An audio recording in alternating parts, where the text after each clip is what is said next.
তৃপ্তির রান্নাঘরে সবাইকে স্বাগত। আজকের রেসিপি ফুলকপির তরকারি। তার জন্য লাগছে ফুলকপি আর ছোটো ছোটো কেটে রাখা আলু, এবং আলুগুলোকে আমি জল দিয়ে রেখে দেবো যাতে কালো না হয়ে যায়। তার সাথে পেঁয়াজ কালি নিয়েছি, টমেটো নিয়েছি, আদা কুচি আর ধনেপাতা, কাঁচা লঙ্কা। একটা কড়াই কিছু গুঁড়ো মশলা আছে, জিরে গুঁড়ো, হলুদ গুঁড়ো আর নুন, এবং কড়াইতে আমি তেল দিয়ে দিলাম। আমি রান্নাটি সাদা তেলে করছি। তার সাথে একটু ফুলকপিটাকে ভালো করে একটু আমি ভেজে নেব। বেশ লাল লাল করে ফুলকপিগুলোকে ভেজে নেব, এবং একটু নুন আর হলুদ দিয়ে ভালো করে ফুলকপিটাকে ভেজে নিতে হবে। প্রথমে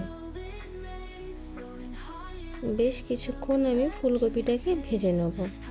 আমার রান্নার চ্যানেলটি যদি খুব ভালো লাগে আপনাদের, তাহলে একটা লাইক আর সাবস্ক্রাইব করে দেবেন, একটু কমেন্ট করে জানাবেন কেমন হয়েছে। এবং তারপর একটু আলুগুলো দিয়ে দেবো, দিয়ে ওই ফুলকপি আর আলুগুলো ভালো করে ভাজতে থাকবো। একটু হালকা লাল লাল হয়ে গেলে ভাজতে থাকবো। কিছুক্ষণ ঢাকা দিয়ে আমি ভাজবো, তারপর তুলে রাখবো। এবং ওই কড়াইতে আর একটু তেল দেব, দিয়ে একটু দুটো শুকনো লঙ্কা আর একটু গোটা জিরে ফোড়ন দেব। তারপর পেঁয়াজ কালিগুলো দিয়ে দেবো। পেঁয়াজ কালিগুলো দিয়ে ভালো করে ভাজতে থাকবো। সাথে টমেটো কুচি যেগুলো ছিল সেইগুলোকেও আমি দিয়ে দেবো। দিয়ে ভালো করে যতক্ষণ না একটু নরম হয়ে যাচ্ছে ততক্ষণ আমি ভালো করে ঢাকা দিয়ে কষাবো। তারপর তাতে আদা বাটা আর কাঁচা লঙ্কা বাটা দিয়ে দেবো, দিয়ে ভালো করে কষাবো।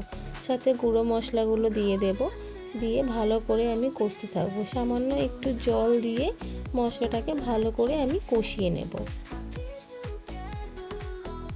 ততক্ষণ অবধি মশলাটাকে কষিয়ে নিতে হবে যতক্ষণ না মশলার গা থেকে তেল ছেড়ে দিচ্ছে, এবং আমি একটু মাঝে মাঝে জল দিয়ে মশলাটাকে ভালো করে কষিয়ে নিতে হবে।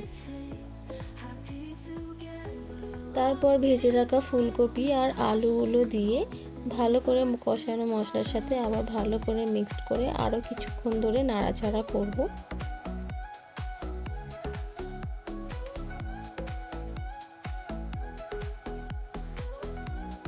মাঝে মাঝে নাড়াচাড়া করতে থাকবো, ভালো করে মশলার সাথে মাখিয়ে নেবো এবং কষিয়ে নিতে হবে জিনিসটিকে।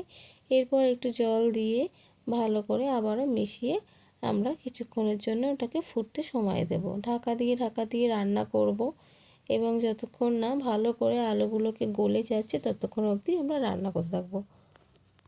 ভালো লাগলে একটু সাবস্ক্রাইব করে দেবেন। এবং তরকারিটি দেখছেন ভালো করে ফুটে গেছে, তার মধ্যে আমরা একটু চিনি আর নুন দিয়ে আর একবার তরকারিটাকে ভালো করে মিক্সড করে নেব।